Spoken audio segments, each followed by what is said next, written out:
getting lumped up with RockerMike and Rob Rossi.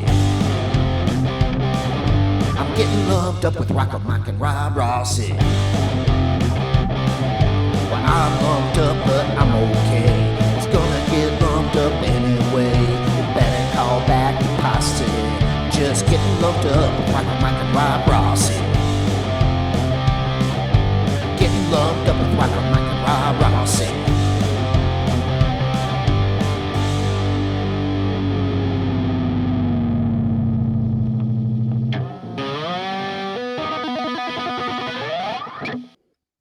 Hello, everybody. Welcome to the RockerMike and Rob Presents show. We have a very special guest today, somebody that I've been trying to get on for about two months now. His name is Nate Palan, and he's from the Pogues tribute band, Dark Streets. How you doing, Nate? Good to see you. Oh, good. How you been? All right. Very good. Very good. For people that know me, I've been raving about your band now for about 2 months. Yeah. Awesome. Thank you kindly for that. No problem. You definitely deserve it. You guys are fantastic. Dark Streets are a Pogues tribute band. The Pogues being a Irish, Celtic Irish rock band that no longer exists, unfortunately. Shane McGowan was the lead singer. Yeah. And I would say ground zero for all things like Irish rock, Irish punk. Yes. They pretty much put the fork in the road, and then everyone followed them. That's true. And anybody that listens to maybe Flogging Molly or bands like that, they owe everything to Shane. Dropkick Murphys, name one, any of them. Exactly. Yeah. Exactly. I mean, they were doing this in the early 80s. You're talking 40 years ago. Yeah, yeah, they were ahead of their time. Yep. Yeah. But what I saw you guys playing, I was on a booze cruise on St. Patrick's Day of the East River. And the whole theme of the cruise was, it was like a tribute to Shane, who passed away at the end of last year, unfortunately. But you know, I see a lot of bands and talk to a lot of musicians. We interview a lot of them here on the show. And you know, whenever I get blown away, which isn't too often, I let everybody know. I got blown away by you guys. You guys were really good. Okay. Thank you. Yeah, no problem. So let's get into it. I mean, how long you been doing this? Oh, geez. I mean, I'm a lifelong musician. My grandfather noticed when I was a baby, when he turned on the Lawrence Welk show, that I'd be bouncing in rhythm to the accordion and the bubbles and all that stuff. So tiny bubbles. Yeah. So he told my folks, get this kid piano lessons. And so, started taking piano lessons when I was 5. But in the meantime, I really wanted to play drums. So I made a drum set out of old coffee cans and other junk lying around the house. And pretty soon my folks realized I should get me a drum set. And from there, it was in a band, or had my first, gathering of musicians as a drummer. And I was like, hey, let me check out your guitar. Let's switch. And then we did that. And I really liked the guitar. So I learned that too. Yeah. And so I guess that would be around middle school time, maybe 6th grade, something like that. I got my first BC Rich Warlock guitar, and took it from there. Eventually learned that I was a lefty. I had bought a right-handed guitar, and I was trying to play it left-handed, and then realized if I turn the strings upside down, it'd be a lot easier. It'd be a lot easier to learn all the Metallica songs I was trying to learn at that time. I think Hendrix played like that, right? He played left-handed, but he played a right-handed guitar. Yeah, he played a right-handed guitar, but he still flipped the strings upside down. So around. Yeah. Still, yeah. But he kind of liked having access to all the little knobs and switches that he could kind of hit with his hand while he was picking, instead of normally all the switches are down below so they don't get in the way. But he ended up using that as part of his whole approach. So yeah. So it started all there. I've been doing it ever since. I've been more or less a full-time musician since about 2003, 2004, something like that. That was about the time that I joined this band called the Kissers, which is, for me, sort of the beginning of me playing Irish rock music. Before that, in addition to other instruments, I also learned the mandolin. in high school, and a good friend of mine, like my best friend, was also a musician, and we decided between him and I we would learn every single instrument that we could. He already played the trumpet and the bass, so he learned the hammered dulcimer, and I played the mandolin. Then him and I would learn all these like Irish jigs and reels and what have you. And one day he's like, "Have you heard the Pogues?" And I was like, "I've heard of them." And he put it in, and our band learned Waxy's Dargle. Good one. And I loved it. And he was like, it's pretty simple, this music. And I was like, it's simple compared to what we've been doing, but I wouldn't classify it as simple. I mean, well, those first records, I mean, they approached the music from a punk rock angle. They started out, learning the instruments on their own, and much like most people who I feel join Pogues cover bands, and there's a number of them, the accordion player always played something else before and was like drew the short straw and was like, all right, you're going to learn the accordion, or, you're going to learn the banjo. So it frequently starts that way. And it certainly did with the Pogues. And those first two records were a bunch of musicians that were, their musicality was, stretching beyond what Irish music exactly was, but they were kind of learning it as they did it. But just to give a little background to the viewers out there is the Pogues were doing this. Shane McGowan and the others decided to do this at a time when this kind of music really wasn't that popular. Okay, in England, Shane was originally from Tipperary in Ireland. And he moved to England, and he was back and forth a lot through his whole life, but he grew up mostly in London pretty much. Yeah. And he was very proud of his Irish heritage, which, as Americans, I don't know if we totally understand what that's like living in England with an Irish heritage like that. And you're kind of treated second class, especially in the time he grew up in the 60s and early 70s and stuff. It was frowned upon to be Irish. It was second class. You were discriminated against. Certainly. And, there was a taste of that here in America. There's tastes of it here, but I think it's way worse over there. Yeah. And he found his niche in the punk scene. Anybody that knows the punk rock movie, he's in that quite a bit. He hung out with all the bands like the Pistols and the Clash and all those guys. Mm-hmm. And he decided after kind of that scene was over, he had his own band for a while called the Nips for a short period, which are very good. Yeah. I don't know if you've ever heard them. Yeah, we're checking out. Yeah, they're completely different than the more Pogues, like a straight up punk band, pretty much. Yeah. But he decided, why don't I mix traditional Irish music with this punk rock? Okay, and he also had a love for soul music, Motown, that kind of stuff as well.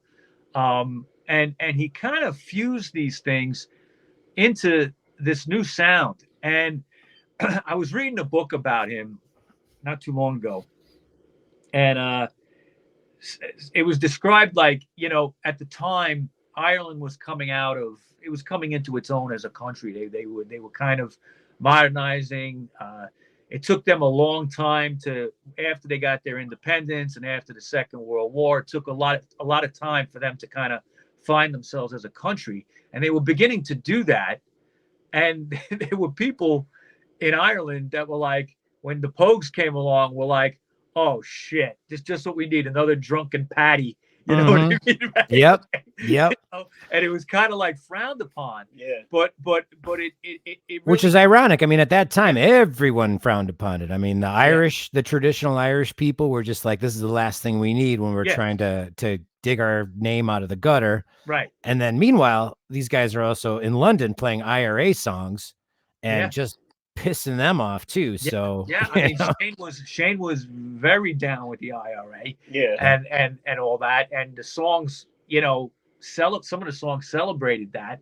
And here he is in England doing that. So he's risking himself doing that. And so I mean, to me, that was like the ultimate rebellion in a lot of ways. And So Yeah. I mean, another thing about Shane is that he first and foremost is a poet and a writer. True. And his plan in life was that he was going to be a writer.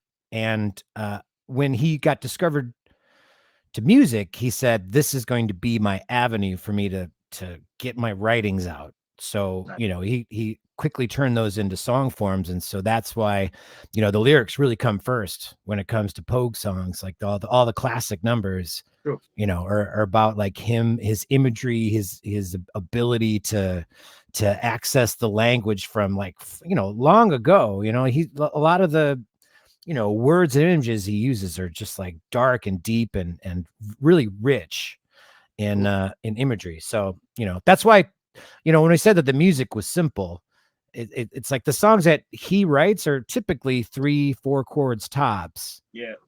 You know, and then once the band got a little bit more popular, he started bringing in some ringers, you know, other stuff. Yeah. yeah, some real good players who could, you know, take his tunes and then put on like a real, you know, written Irish jig or reel or something to kind of put the song in the next, in a new, you know, category, new level.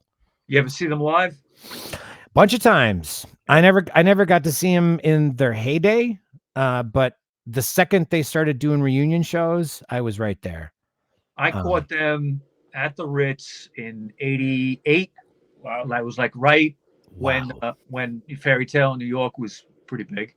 Wow.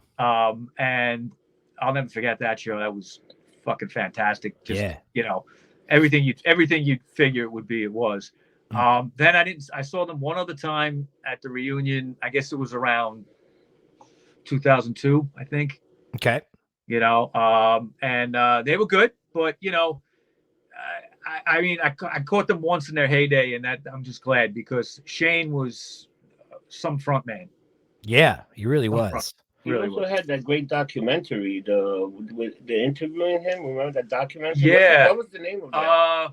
The one that came out recently, like in the last 2 years. It was really good. Yeah, Johnny Depp produced that one. Right. And it's really great. With Johnny Depp, very good friends. I can't remember the name of the movie. It's something with golden nuggets or something like that, or some word like that in the title. Oh yeah, Crock of Gold. Crock of Gold. That's it. You're right. That was excellent. That's it. Excellent film. Great documentary. Yeah, it's streaming. You can see it. Yeah. It was based mostly on a book that Shane's wife wrote with him. Okay, it's I think it's called Have a Drink with Shane, something like that. Have a drink with Shane MacGowan. Yeah. Shane MacGowan. Yeah. And the book is very interesting because it's told as an interview. Okay, pretty much the whole book. And it has some of illustrations because he used to draw and paint and things like that. Oh, yeah. It has some of that in it. And it's interesting because this is his wife interviewing him. And he's very candid. I mean, he talks about shit that you really wouldn't want to talk about with your wife. Yeah. But he didn't give a fuck. You know, so he just did it. Yeah, I mean, she knew exactly what she was getting into. Oh, yeah. You know, when she got together Victoria, that day. Victoria has to be a saint as far as I'm concerned. Oh, yeah. All right. Yeah.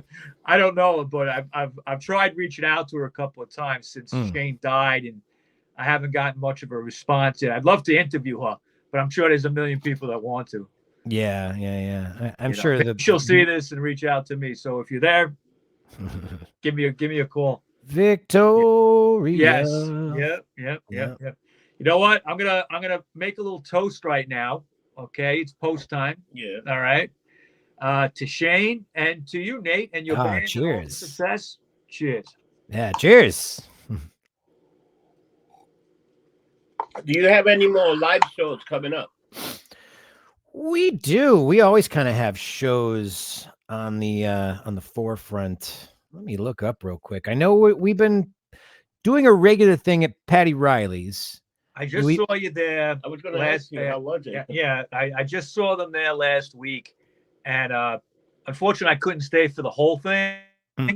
I stayed for about an hour and a half of it. You were playing for like 3 hours, right?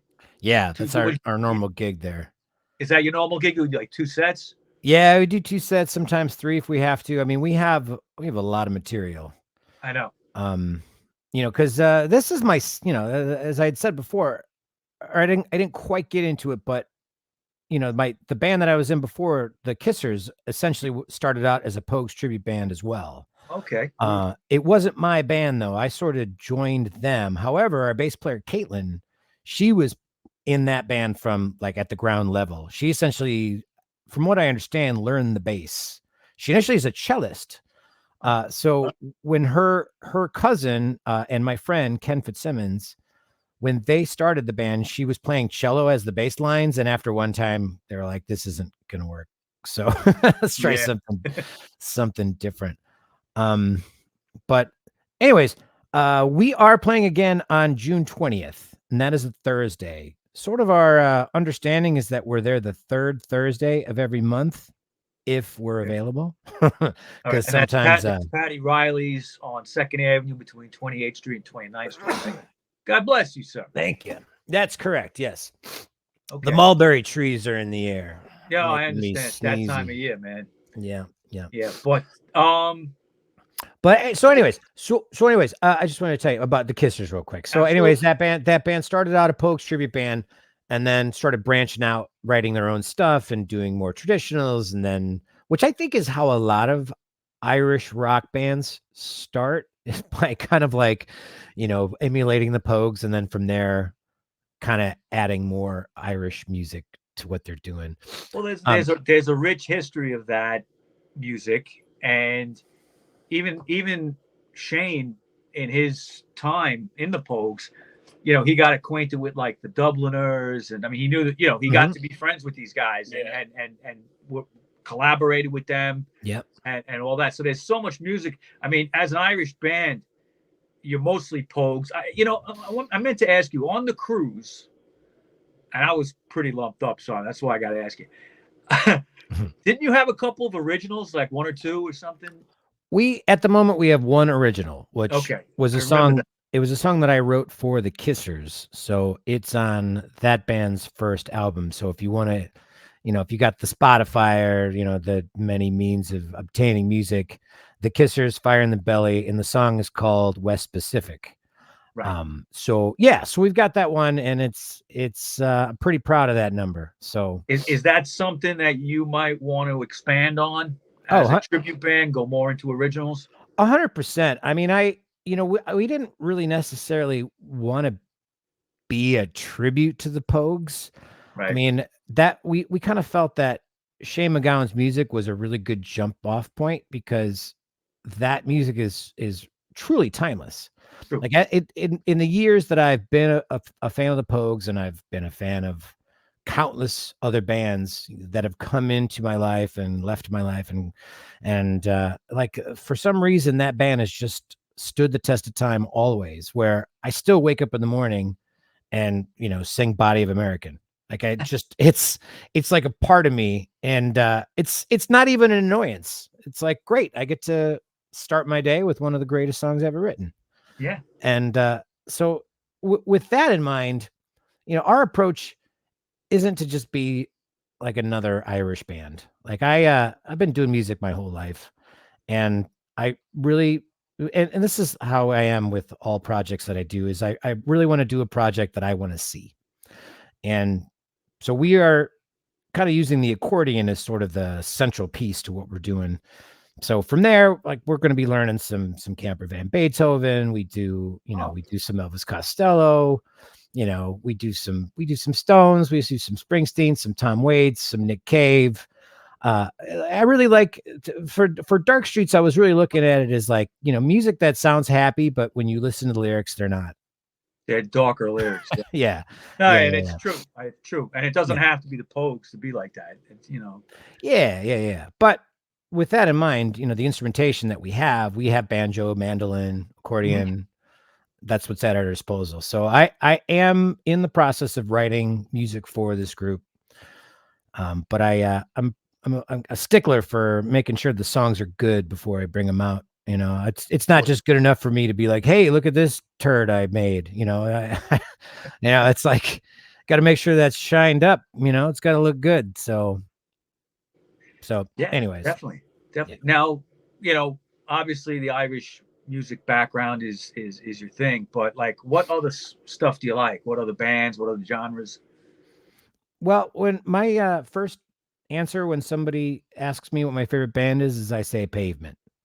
Really? I was really I came from Janesville, Wisconsin, which is in between Madison and Chicago. And back in the days, this would be like 1991, maybe 91 through like 94.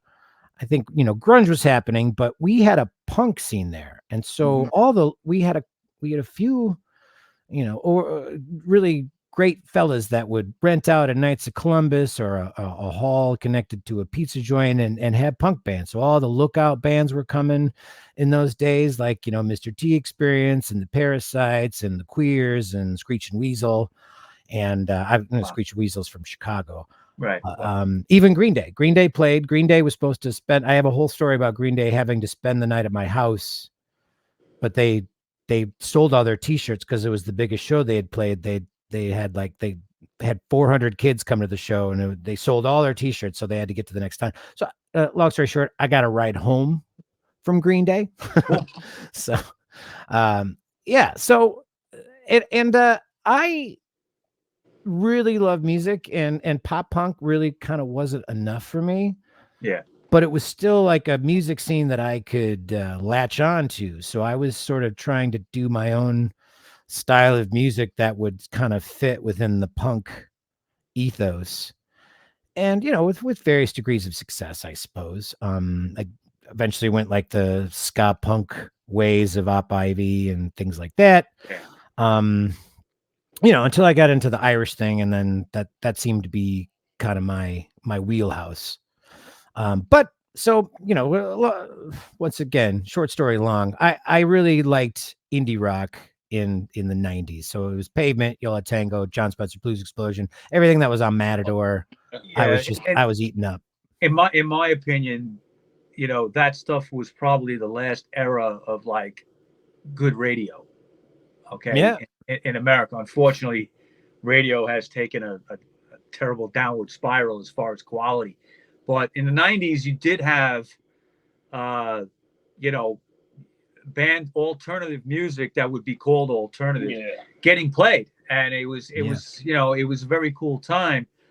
You mentioned a band. I gotta ask you about this. I had no idea you knew about this band. You mentioned a band called the Parasites. Yeah. Okay. Now, they had a song in, I think the first time I heard it was probably around maybe 1987, something like that. It was a song called I Want to Be Like Dee Dee Ramone. Okay. Yeah. It was just a perfect fucking song. And I went out, and I think they had like 2 albums at the time. I went out, I bought them. I followed them. I never saw them. Okay. I never saw them live. Wow. But I followed them. Like when a new album would come out, I would get it. And the guy's name was like Nicky Parasite. I think they all had the name Parasite, right? Exactly. Yeah. And I mean, were you friends with them or anything? I wasn't friends with them. I'm trying. Was there a Murph? There might have been a Murph in the band too. I don't know. Maybe. I played in a band at the time. I was kind of subbing on drums for this band called Mulligan Stew out of Rockford, Illinois, and they opened up for those guys. So and I think a couple of shows. I think we might have did one in Beloit and one in Chicago, something like that. Yeah. And so I drank with them, and I think we told jokes to each other for maybe 3 hours in a van.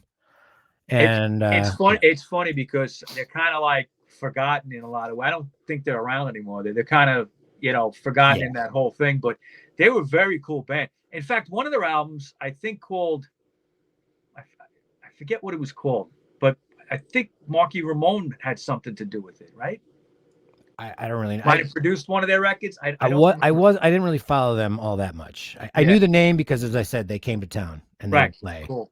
So, but for me, I mean, a lot of those bands kind of ran together, but they were good. I really liked the Queers. They were good. No Effects. I was into like some of the more outstanding bands are like the ones that were just as punk as fuck, like the Queers, like all their songs are just like, literally 15 seconds long, and are just like, I hate this place, like, This place sucks. Yeah. It's like all their songs. Yeah. So Yeah, that's true. That's I true. dug that. So I remember when I saw you I think it was last week at the Patty Riley's, I asked you if you were going to be doing any Shane MacGowan other stuff. In other words, like the Popes. Okay. And you mentioned you were possibly learning some Pope songs. Yeah, it's in our minds that we haven't really done it yet. Yeah. The music, yeah, I didn't get in as much into the Popes, even though by the way, I've opened for Shane MacGowan and the Popes. Did you really? The Kissers did. Wow. Back in Madison, Wisconsin. It was Did you meet? I didn't meet him because I had another show I had to play after that show. We were the opening band. It was us, Shawnake, I think is what they were called. One of the guys from Black 47 kind of started Irish infused hip hop band. Interesting. And not my cup of tea, but hey, all the power to you. And then they opened up for the Popes, sorry.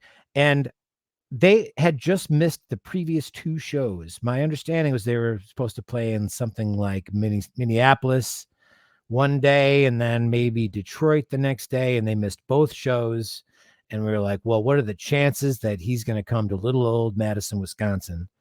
And as we were sound checking, they had said, okay, Shane missed the first plane. Yeah, that was typical. So I was like, well, great. We're not, we're not even going to get to open for him.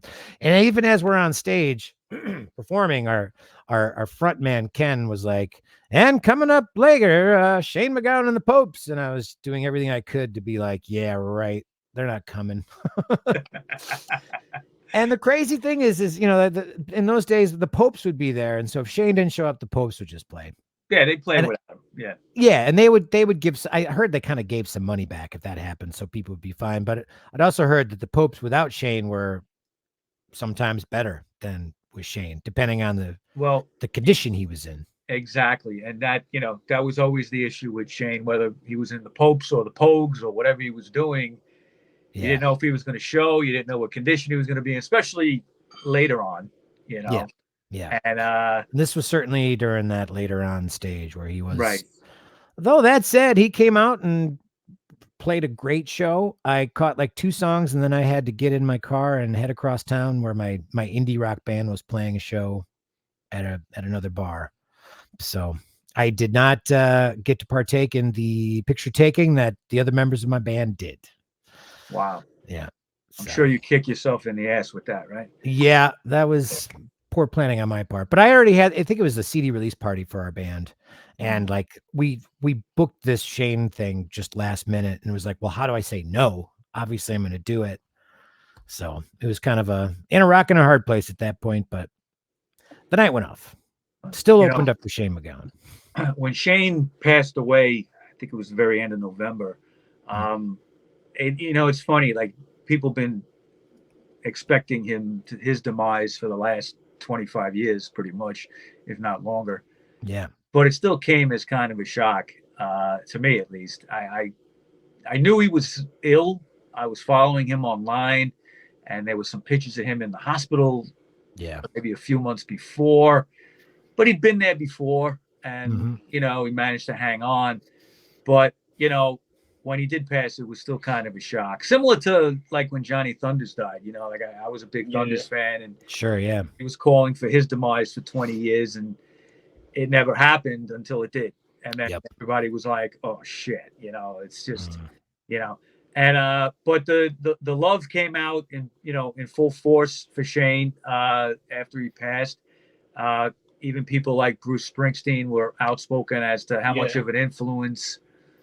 Do you see recently he played, Rainy Night in Soho at one of his shows, opened up with it? I heard about it. Yeah. I didn't hear it, but I heard about it. Yeah. Yeah. It was nice. Yeah, no, he said he was one of the greatest songwriters that he ever heard, so from Springsteen, that's a very nice compliment. Yeah, that's huge. Yeah. 100%. And then the funeral, I did watch some of it. Had to be one of the most beautiful funerals I ever seen. Yeah. Basically, they shut down the city of Dublin for this. He was brought through on a horse-drawn carriage in a wicker casket. That's something. Okay. Yeah. It was a wicker casket, and even the president of Ireland was at the church, and I think it was like the main cathedral in Tipperary. I shouldn't say Dublin. It was Tipperary that they had it in, right? It was where he was from. I think so. And Johnny Depp was there, and the president of Ireland was there, and all that, and beautiful accolades for him. Yeah. So yeah, it was really beautiful. There was a lot of really touching musical tributes to him, like Nick Cave's version of Rainy Night in Soho was just just amazing. Oh yeah, and they were good friends too. Yeah, they were. Yeah. He was well loved, and it's great that you and Dark Streets, are keeping the music alive. Yeah. Okay. Especially at a time now where live music and bands, it's not easy to keep it going, and the public interest is not really there. There's a lot of question marks about what's going on. Exactly. So you guys are doing something that I found very uplifting the 2 times I saw you, and which is why I wanted to bring you on our show and let the fans hear about you guys. Hopefully you could play other places, maybe record, maybe at some point get some music out there that and if you do get to that point, please let us know, because we'd love to let everybody know that. Yeah, you bet. Absolutely. It's really just a matter of time. I've been a songwriter my whole life, and I haven't really had a strong avenue to release original music. So I feel with the pedigree that we are sort of ushered in with Patty Riley's, it's the place. The Prodigals have been playing there every year for 27 years. Black 47 started there. Yeah.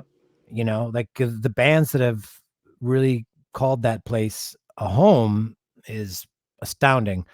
And those guys are the people that run that joint, Desi and Josh, they're like, you guys this is your home now. So, sort of with that support, speaking of live music and the support, you have to give it up for clubs that are going out of their way and putting their foot out to make sure that stages stay open.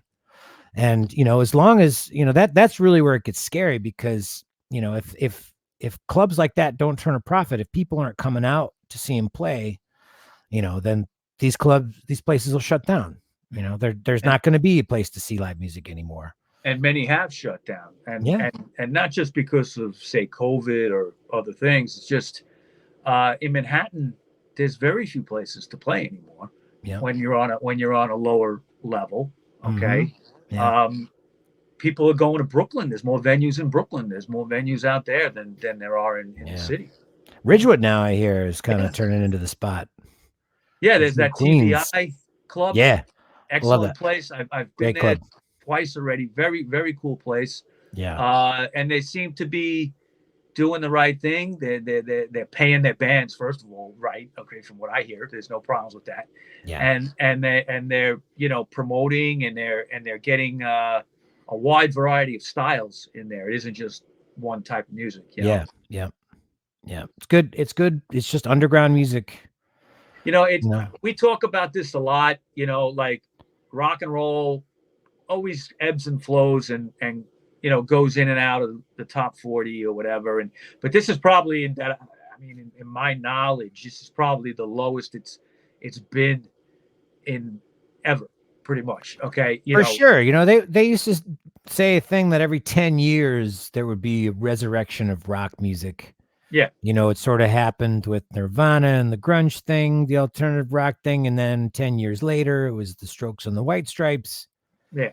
But that was early 2000s. Yeah. It's been 20 years already. So then you hear sad stuff like, Gibson is hanging on by a thread, nobody's buying guitars, and, But you know what? I'm optimistic. I think that because of the COVID epidemic and what happened with that, the lockdowns, I think people are ripe for some kind of like revolution, rock and roll wise. It just has to come from the grassroots, you know, and it's going to come from bands like yours that are, you know, out there plugging along, and people are going to be influenced, and they're going to say, hey, I could do that too, you know? Yeah. And that's how it goes. It's just, it takes longer now because I guess you don't have the record company support and things like that. Yeah. Well, there's very little record industry left. Yeah. And, you know, there's not a lot of ways to make money doing it. And, you know, you hate to be like that, but you know, that's the society we're living in. Like you think about the 80s or whatever, like if a band were going to do like a beer commercial or something, like their fans would revolt against them. Yeah. They'd be like, you commercial sellouts. Yeah. And these days it's just like, how is anyone making any money? Because people aren't buying records. I'm happy when I hear a great song in a commercial now. Yeah. No, really. Yeah. I mean, like, it's true. I mean, you hear like the Stooges in car commercials and shit. I'm like, what the hell? I'm like, yeah. 20 years ago, you never would have heard that. Nah. 100%. Yeah. I totally. You know how those bands are making money with what is that thing? Guitar Hero. Oh yeah, the games. Aerosmith made more money Guitar Hero than they ever made out of the records. I'll give you a perfect example. One day, I'm in my car, and I play a lot of music in my car. That's to me. That's the judge of if a band is good, if it sounds good in my car. But anyway, I'm playing Alice Cooper, and School's Out comes on. Okay, and I got my son in the back seat. And he goes, it's my stepson. He goes, Mike, he goes, I know this song. And I said, it's a great song. And I go, how do you know it? I go, well, did you hear it on the radio? He goes, no.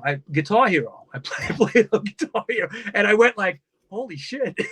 That's the way a lot of these kids know the song. Yeah. Especially the younger kids. Yeah. You know, and, hey, listen, whatever the Holiday in Cambodia, you can play that song on there. Yeah. I know. I mean, punk bands are getting into Misfits, all that stuff. Crazy. Yeah.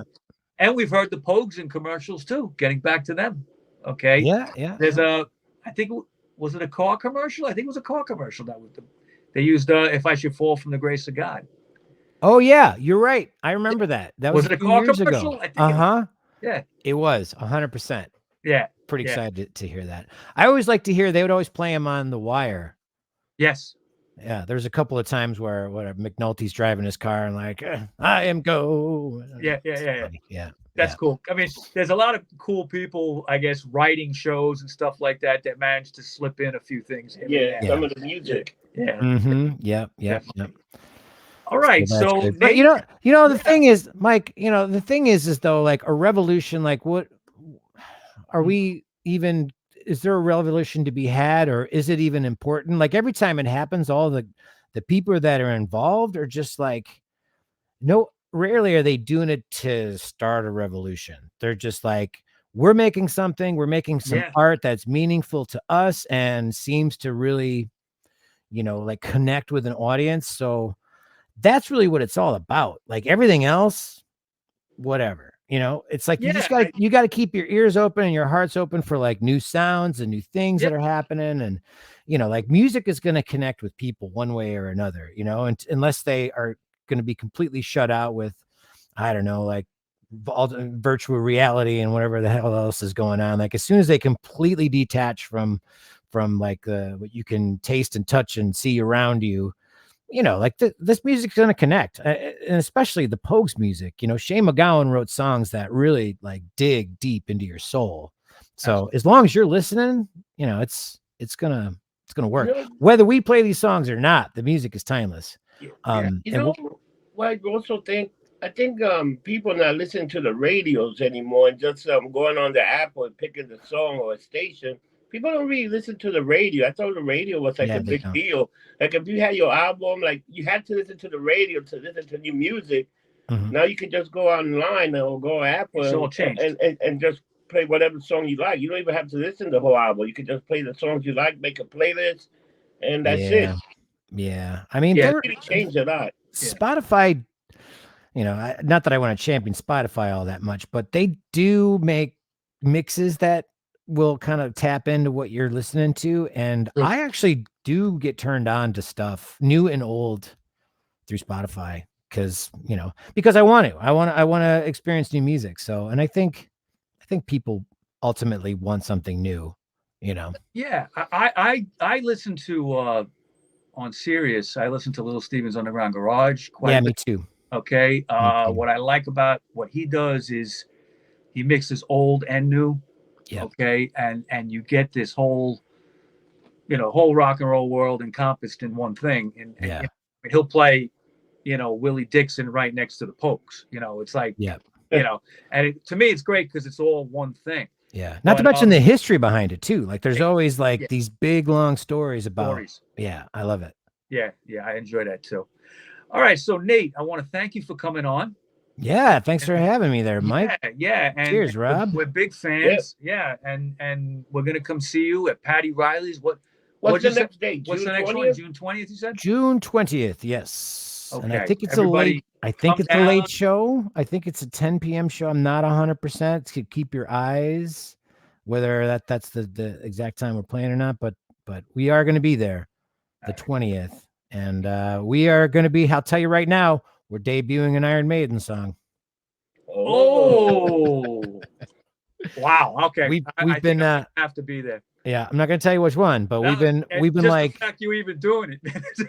Yeah, that's going to be good. It's going to be an artistic feat for us. And that's amazing. So we're going to do one last toast to you guys and to Shane.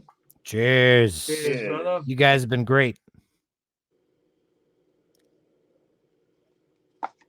I'm going to see if I pop my head there June 20th, maybe. If it's at 10 o'clock. What day of the week is that? That's a Thursday. Thursday. All right, we'll make it happen. All right, Nate. So thank you very much. Before we go, just, let everybody know where they can find you on your social media handles, or what's the best way. You got it. It's I think we've been using Dark Streets NYC. We're on Instagram quite a bit, Facebook.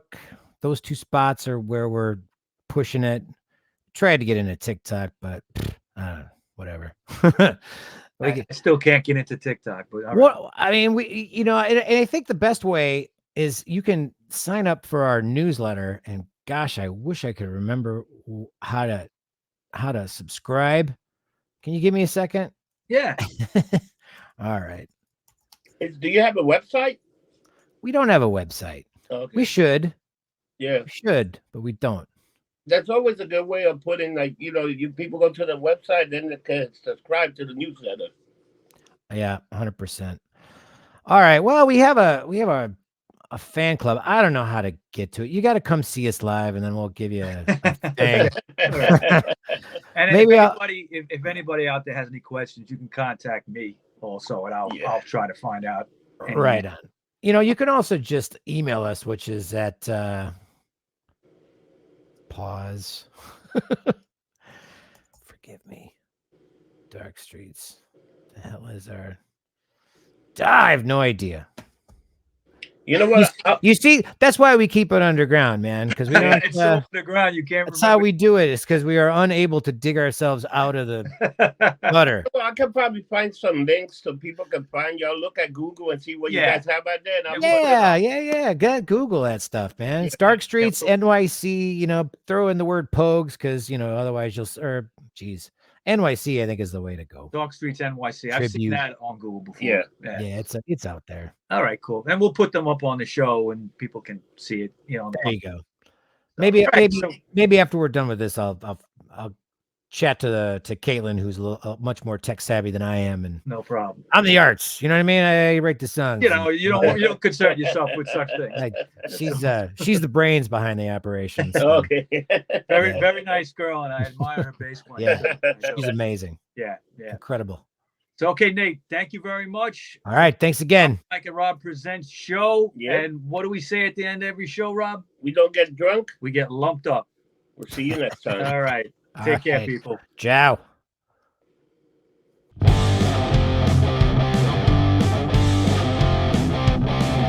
I'm getting lumped up with RockerMike and Rob Rossi. I'm getting lumped up with RockerMike and Rob Rossi.